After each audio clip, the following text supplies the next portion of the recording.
Olá, tudo bem? Eu sou o Caio César e essa é a primeira aula da disciplina Design de Experiência. Hoje nós vamos conversar um pouquinho sobre o que é Design de Experiência e quais são os conceitos envolvidos no Design de Experiência. Você pode ver aí na tela que são 10 aulas que vão ser apresentadas a você. Essa é só a primeira delas. A gente vai passar por muitas coisas até chegar ao final da disciplina. Dê uma olhada. Primeiro, essa aula de hoje, a gente vai trabalhar os conceitos, depois o processo de criação de experiências, a gente vai trabalhar metas de usabilidade e de design de interação, a gente vai falar sobre perfis e personas, perfis de usuários e as necessidades desses usuários, a gente vai falar de validação e análise durante o processo, vamos falar de metodologias, já que nós vamos ter acabado de falar de validação e análise, nós vamos explorar algumas metodologias de validação. Nós vamos falar sobre protótipos, como construir protótipos, como conceber esses protótipos de baixa, média e alta fidelidade. Vamos falar de retorno do investimento. Eu vou dedicar um tempinho para falar sobre como que a gente deve lidar com questões práticas do design de experiência e, por fim, o processo de monitoramento da experiência do usuário. Então, são 10 aulas que nós vamos trabalhar e essa primeira aula a gente vai falar sobre conceitos. O que vem a ser design de experiência, o que é a usabilidade, qual que é a relação de usabilidade com design de experiência. Vamos lá, então. Design de experiência é um campo que é recente na nossa vivência, ele é bem recente, ele não tem 30 anos que a gente trabalha design de experiência do jeito que a gente trabalha hoje, e vem do desenvolvimento de software. E tem uma íntima relação com usabilidade. Por quê? Porque a gente está trabalhando cada vez mais com questões de ordem tecnológica. As tecnologias estão fazendo parte das nossas vidas. A gente tem um computador no nosso bolso o tempo todo, a gente está o tempo todo conectado à internet, a gente o tempo todo está usando diferentes aplicativos, dispositivos interativos, software, o tempo todo a gente lida com isso. E a tecnologia ela pode facilitar bastante a nossa vida, mas também pode causar frustração. E quando que ela causa frustração? Quando que ela representa um problema e não um benefício para a nossa vida? Quando a gente tem dificuldades para executar os procedimentos que a gente precisa executar. Então, vamos começar a entender que design de experiência é pensar na organização, no sequenciamento de ações que o usuário vai ter que fazer para realizar as tarefas que ele tem que fazer nesses dispositivos, nesse software que a gente constrói. E se a gente está cada vez mais construindo a presença das organizações, a presença das empresas nesses meios digitais interativos, fica muito clara a necessidade da gente trabalhar a experiência, porque as pessoas vão estar o tempo todo, né, a gente já viu em alguns outros momentos, que a web é uma plataforma. Se ela é uma plataforma, muitas coisas acontecem ali. Muitos relacionamentos, muitas atividades entre a empresa e os seus consumidores. E por isso a gente precisa pensar que as experiências desses consumidores nessas plataformas ou nesta plataforma deve ser a melhor possível. Ok? E aí que surgem os designers de interação ou designers de experiência. Os designers de experiência, eles aparecem num contexto em que a gente precisa focar menos nas tecnologias e mais nas pessoas. Isso tem se tornado algo muito importante que vai ditar o desenvolvimento de sistemas interativos na nossa contemporaneidade. Presta atenção, de uns anos para cá, as capacidades técnicas e especificidades técnicas dos dispositivos que a gente usa, elas deixam de ser primordiais, por exemplo, na escolha na hora de comprar um dispositivo. Olha um exemplo, os iPhones, eles não têm claramente descrito as suas características ou capacidades técnicas, a capacidade do hardware. Por quê? Porque isso é irrelevante para o que o usuário precisa. O usuário precisa saber o que ele é capaz de fazer e não saber quantos gigahertz, quantos megahertz, quanto de RAM tem, etc. Isso não faz muita diferença. A gente tem percebido isso, a Apple é um expoente em abolir esse tipo de foco, né? As descrições dos produtos com esse foco. Ela está muito mais preocupada naquilo que você consegue fazer com o hardware do que na capacidade ou nas especificidades técnicas. Outro exemplo disso é que a gente não tem visto a lei de Moore tão imperativa, né? A gente não tem visto o hardware se desenvolvendo com o dobro da capacidade hoje do que ele tinha há 18 meses para trás. Isso não acontece mais. A gente hoje está muito mais preocupado com o que é possível fazer do que com a capacidade técnica do dispositivo. É claro que existem nichos, você vai pegar os gamers, eles vão sempre estar preocupados com isso. Ou o pessoal que trabalha com edição de vídeo, ou com composição 3D e etc. Mas o grosso da população não está preocupada com quantos gigahertz, ou quantos megahertz, ou quanto de armazenamento. Quer saber o que é possível fazer.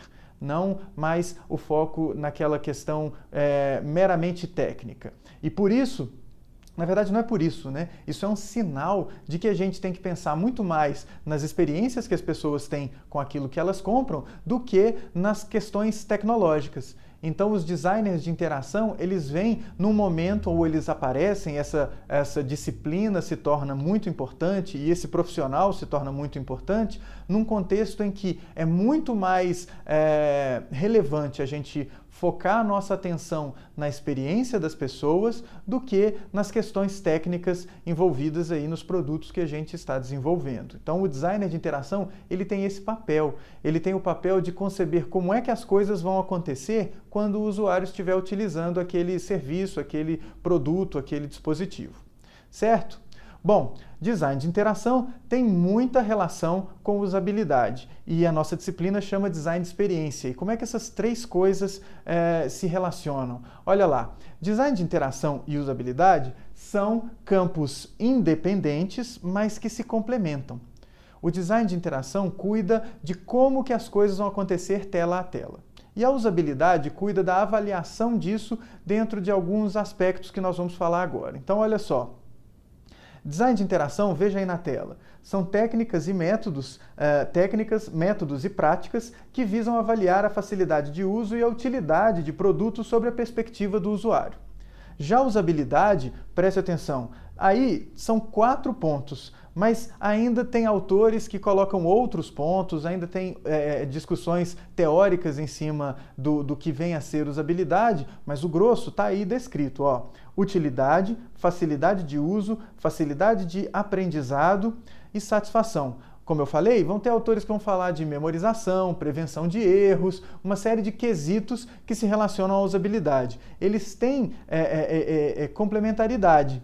E a usabilidade, ela tem uma característica que é a de levar as pessoas, o conceito, né, o nome usabilidade, leva muitas pessoas para aquela ideia de que os testes, laboratório, um ambiente, etc., controlado, um profissional fazendo avaliação o tempo todo. E justamente para tentar desmistificar isso, a Usability Professionals Association, ela mudou de nome em 2012. Ela deixou de ser UPA e passou a ser UXPA. Então dá uma olhada no tweet que anuncia isso lá da UXPA em 2012. Então olha lá, UPA agora é UXPA. A gente ainda vai manter uma organização de pessoas que pesquisam, desenvolvem e avaliam a experiência dos usuários. Então, a mudança do nome de Usability Professionals Association para User Experience Professionals Association mostra que usabilidade é um sinônimo de User Experience. Por isso que eu falei das relações entre os três conceitos. Né? Então, quando a gente estiver falando de usabilidade, é muito fácil a gente fazer referência com experiência do usuário. Só que usabilidade, como eu disse agora há pouco, tem uma carga muito pesada de laboratório, teste e etc. E a gente está começando a compreender, a gente está começando a entender que as coisas podem ir além do que acontece dentro do laboratório. É um trabalho muito mais de campo, de interação com o usuário, de compreensão das suas características, das suas necessidades, do que simplesmente ficar fazendo validação em laboratório. Então, design de experiência vai se referenciar a isso. Presta atenção nesse diagrama que está aí na tela agora, como que as coisas, uma coisa está dentro da outra. Olha aí. O User Experience pega um pedaço de arquitetura de informação, design de interação, design visual, pega design de interface, estratégia de conteúdo, conceitualização de produto, prototipação. Então, User Experience é uma coisa bem ampla que engloba vários aspectos de outras disciplinas. Por isso a questão do design de interação está ali bem presente, né, na concepção de experiências. Então vamos lá. Eu gosto de recomendar esse vídeo do UX Mastery. Se você tem um pouco de conhecimento em inglês, você vai se deliciar com esse vídeo, que ele explica o conceito de um jeito bem legal. Você pode ativar as legendas no YouTube, o link está aí na tela para você, e você vai ver uma descrição do que vem a ser design de experiência, ou User Experience, né, design de experiência do usuário, e quais são as vantagens de se trabalhar design de experiência. E uma coisa muito legal que esse vídeo fala, né, e eu recomendo que você assista e que tenha um pouquinho de paciência com o sotaque do narrador, porque ele pode ser um pouquinho difícil, mas não é nada impossível de entender. Uma coisa que ele fala e que ele bate bastante forte é o seguinte: a gente, quando está falando de design de experiência, a gente está falando de design centrado no usuário. Aí eu peço a sua atenção para a gente olhar aqui na tela a descrição de design centrado no usuário. Olha só.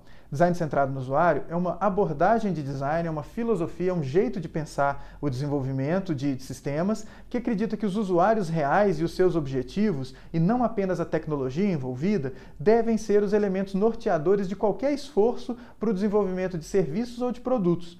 Então, é o que eu falei anteriormente, gente. A gente precisa pensar muito mais nas pessoas do que nos dispositivos ou nas tecnologias envolvidas. Design centrado no usuário é justamente pensar nas pessoas em primeiro lugar. A gente vai fazer coisas para pessoas utilizarem. E essas pessoas têm que ser observadas em primeiro lugar. É a partir da identificação das suas características, das suas necessidades, que a gente vai prosseguir. Volte à tela aí. Os princípios do design centrado no usuário são, portanto, o foco nos usuários e nas tarefas, desde os momentos mais iniciais do projeto, e a medição e validação empírica. Por isso que quando a gente fala de User Experience, a gente está falando de pesquisa e envolvimento do usuário. Por que é importante pesquisar e envolver o usuário? Isso que está aqui atrás de mim agora é um resumo bem interessante da necessidade principal da gente ter que observar e investigar as características e as necessidades dos usuários. Olha só. Esse é um diagrama que mostra os modelos mentais do usuário e do designer, ou seja, nós, designers, projetamos aquilo que os usuários vão utilizar. Só que a gente entende o mundo, modelo mental, então entenda que o modelo mental é aquele conjunto de conceitos que a gente tem, que a gente carrega conosco, que nos ajuda a entender e a explicar o mundo ao nosso redor. A gente, designer, entende o mundo de um determinado jeito, de uma determinada forma. A gente compreende as coisas de um jeito, de uma maneira. E os nossos usuários não necessariamente o fazem dessa mesma forma. Eles não necessariamente entendem o mundo da mesma forma que nós que estamos projetando aquilo que eles vão utilizar. É muito raro acontecer uma coisa que aconteceu no meio para o final da primeira década aí dos anos 2000, lá para 2007, 2008, aconteceu uma coisinha interna no campo do design de interação, design de experiência, que foi muito engraçada. O Jason Fried, dono da empresa que na época se chamava 37 Signals e agora se chama Basecamp, se eu não me engano, ele é um cara muito bacana, tem uns livros muito legais que ele escreveu, e em um determinado momento ele falou que os produtos que ele fazia, que a empresa dele fazia, eram muito bons e tinha um motivo muito simples para isso, é que eles faziam aqueles produtos para eles mesmos utilizarem. E esse era o motivo dos produtos deles serem tão bons. E isso deu a gente ficou meio um pouco incomodado com isso na comunidade de usabilidade. Por quê? Porque não necessariamente a gente vai estar nesse cenário perfeito, em que tudo que a gente faz, a gente está fazendo para pessoas como nós utilizarem. O Donald Norman, que é um cara respeitadíssimo e é uma autoridade no assunto, ele é autor de muitos livros muito importantes para a gente, dentre eles o Design do Dia a Dia. O Donald Norman, ele falou naquela ocasião, ele falou, olha, Interessante essa abordagem, mas a gente não pode se equivocar, achar que o tempo todo vai ser assim. A gente tem que pensar no usuário porque a gente não está fazendo coisas só para a gente não desenvolve sistemas só para a gente.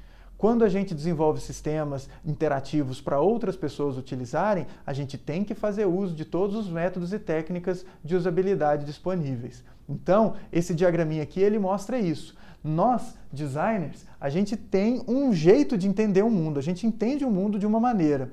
E o usuário, ele entende o mundo de uma maneira que não necessariamente é igual à nossa. A gente precisa compreender o jeito que esse camarada aqui entende o mundo para tentar chegar num modelo conceitual em que a gente consiga colocar as nossas ideias de inovação, colocar as coisas que a gente acha que vão fazer os serviços, os sistemas funcionarem melhor, mas que não se afaste muito daquele jeito que o usuário entende o mundo.